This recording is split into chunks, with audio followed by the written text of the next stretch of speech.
Hola a todos, aquí Cara con un nuevo video y por fin les traigo el tutorial que varios habían pedido y sí, hoy les enseñaré a elaborar un guión para Webtoon desde el celular. Por cierto, no olviden que estos videos se hacen en colaboración con el canal ArtLife, quien hablará de cómo elaborar un guión para los que trabajan desde la computadora. Tendrán su video en la lista de reproducción al final. Y ahora sí, sin más dilación, comencemos. Antes que nada debo aclarar que lo que les voy a mostrar es el proceso que yo sigo para elaborar mi Webtoon, que por cierto tendrán el link en la descripción. Por lo que no es necesario seguir al pie de la letra todos los consejos que voy a dar, recuerden que siempre pueden adaptarlos a su beneficio. Y en primer lugar, puedes trabajar con Word o un blog de notas como es mi caso. Y lo siguiente sería empezar a elaborar el guión y ya está, ¿verdad? Pues no. Cuando haces un guión para cómics, no solo se trata de escribir los diálogos de nuestros personajes. También hay que tener en cuenta los paneles y la distribución de la historia. Empecemos por lo básico, la distribución de la historia. Y aquí muchos dirán que no tienen la historia completa, puede que solo tengas el inicio, parte del nudo, y si tienes un final, pues qué bueno, y aunque no lo tengas, no pasa nada, pues con el guión puedes armar con detalle cada capítulo. Aún así recomiendo que independientemente de dónde inicie la historia, lo mejor es que tengas establecidas estas tres bases. Y es que no nos vamos a engañar, nadie sería capaz de recordar detalle a detalle o diálogo por diálogo de la historia completa, y más si es extensa. ¿Y por qué digo eso? Algunos me han preguntado cuál es la cantidad de capítulos que deberían escribir antes de empezar a dibujar, y esto puede variar. Pero si estás empezando, recomiendo que sean de 5 a 10 capítulos escritos, el guión. Y puede parecer mucho, pero no. Supongamos que vamos a hacer el guión de los primeros 5 capítulos y nos encontramos en el inicio. Lo primero que vamos a tener en cuenta es la cantidad de paneles que vamos a mostrar por capítulo. Yo trabajo entre 40 y 50 paneles por capítulo aproximadamente y trato de mantenerme en este rango porque no es muy pesado para trabajar. Por ejemplo, digamos que en el primer capítulo voy a presentar a los personajes y parte del mundo. En el segundo voy a presentar el mundo de una manera más completa y una vez que ya tengo el mundo establecido, en el tercer capítulo voy a mostrar el conflicto o la situación que tiene ese mundo y cómo ese conflicto afecta directamente en la vida de mi protagonista. En el cuarto capítulo se iniciaría el viaje de mi protagonista para resolver ese conflicto.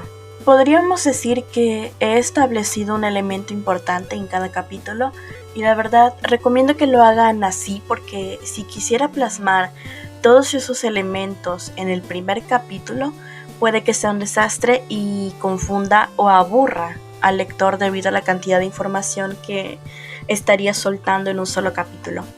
Y puede que hasta se me escapen detalles con tal de abarcar todo en ese capítulo, así que por favor no lo hagan. Y no digo que no se pueda, pero tendrías que hacer un capítulo mucho más largo y planificarlo muy bien. Y puede que caigas en el error del mucho texto. Es más, si les sirve, hasta pueden hacer este esquema para dividir los elementos importantes de su historia en los capítulos. Además, recomiendo lo de escribir de 5 a 10 capítulos porque de esta manera puedes revisar la continuidad de la historia.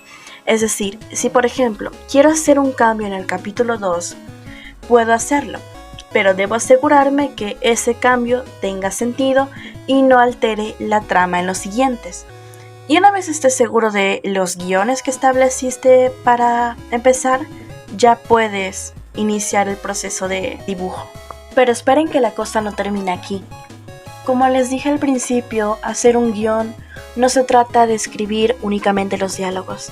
Cuando les mencioné lo del número de los paneles es porque debes distribuirlos en el guión. Y para explicárselos mejor, les mostraré el primer guión que hice cuando trabajé en Sueños Carmesí. Como ven, es un guión que contiene los diálogos nada más. Sin embargo, es solo eso y no me sirvió de mucho porque a la hora de dibujar no tenía una idea clara del entorno y cómo se iban a mover los personajes. O sea, sí, ahí dice que el escenario es una cárcel, pero poco más. No hay acciones ni distribución.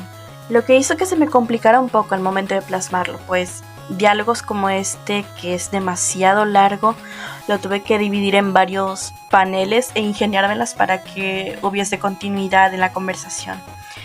Y sí, ya sé que puedes tener la idea de la escena en tu cabeza, pero repito, ¿quién se acuerda de cada detalle exacto? Por eso, les mostraré el guión que he establecido para Melodías del Mar. De primeras ya se ve más ordenado. ¿Y qué es lo que he hecho? Bueno, lo que está dentro del paréntesis es el panel y lo que va a representar. Las flechas las he establecido como indicadores de transición, es decir, los dibujos que abarcan la hoja entera, los que no están encerrados en paneles.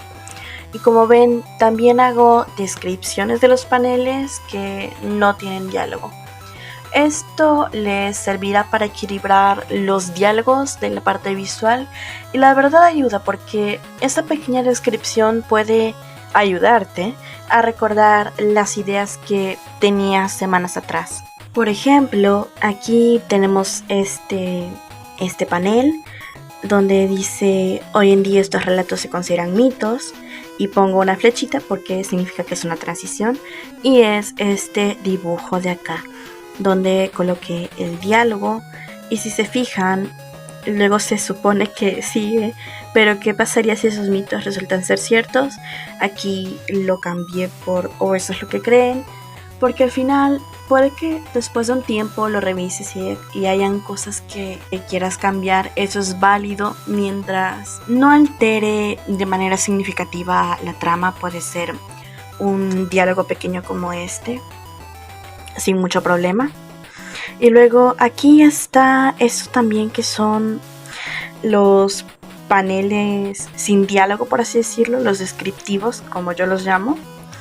Y tenemos el panel número 6 que es Agatha sonríe, que bueno, al final creo que no se nota mucho que está sonriendo, la hice un poco más seria. Y luego pues sigue Agatha crea peces, que sería paneles 7 y 8, sería realmente, y el pececito. Y luego los peces van a Ari, ya sé lo que tiene que pasar, ya recuerdo la idea y hago precisamente que los peces empiecen a nadar. Y aquí estaría, los peces van a Ari, los peces rodean a Ari, es este panel, los peces visten a Ari, que ya sería el siguiente, y luego Agatha nada a Ari. Parece un poco tontería, pero realmente si lo hacen así con descripciones cortitas, nada más como guía, realmente esto les puede servir de mucho. Tenemos también, el de el abrazo, que se supone que iba a ser un panel, y el no te preocupes sería otro. Como ven, el abrazo estaba numerado como panel 13 y el no te preocupes como panel 14. Sin embargo, al pensarlo, estar imaginando, dije, no, mejor hagámoslo uno solo y que en ese abrazo pues Agatha diga esa línea, la cual resultó en este panel que la verdad es que es de mis favoritos, me encanta cómo quedó. Y luego él, ahora estás a salvo, que originalmente iba a ser como una transición, pero decidí que no, para no complicarme tanto, pero sin embargo la idea pues se mantiene. Lo que sí es que mantuve lo de la transición para el título. Y aquí está, Melodías del Mar. Y bueno, esto básicamente sería más o menos como trabajo el guión con respecto a los paneles. Lo que les digo, no es necesario hacer tantos diálogos. Realmente, como es webtoon, hay que aprovechar que tienes parte visual y puedes detallar el mundo que rodea a los personajes, con los mismos paneles, así que es algo que se puede aprovechar, un recurso que se tiene que aprovechar, y pueden hacerlo más o menos de esta manera. Pueden poner los símbolos que quieran para identificar los elementos del webtoon. Además, ir numerando los paneles les ayudará a hacerse una idea de cuánto abarcar y cómo acabar. Recuerden que en Canvas no todos publicamos semanal como en los originales, hay quienes publican mensual, y lo mejor es que cada capítulo sea hasta cierto punto autoconclusivo, para que el siguiente retomes lo último que se vio en el capítulo anterior y no le sea muy difícil al lector recordar o seguir la historia. Otra cosa que seguro algunos están preguntando es cómo pongo el bloc de notas encima de otras aplicaciones, y esto es simple. Cuando presionas el botón que te muestra todas las aplicaciones que has usado, simplemente vas al icono de la aplicación que quieras, le das clic y debería aparecer estas opciones o similar. Y simplemente das clic en vista emergente y listo. Solo ajustas el tamaño para que esté visible, aunque debo aclarar que no todos los dispositivos tendrán esta función, así que si no te aparece, pues ahí no sabría cómo ayudarte. Tocaría tener el guión en otro dispositivo. Pero lo bueno de tenerlo así es que puedes ubicar los paneles en función del tamaño del lienzo. Incluso colocar los diálogos para ver cómo quedará. Y de todos modos, si no sabes cómo organizar tus paneles, por aquí te dejo un video donde doy consejos sobre cómo acomodar los paneles. Y en fin, esto ha sido todo por el video de hoy. Espero que les haya gustado. Si es así, no olvides darle like, suscribirte para más contenido. Y sin más que decir, nos vemos en la próxima.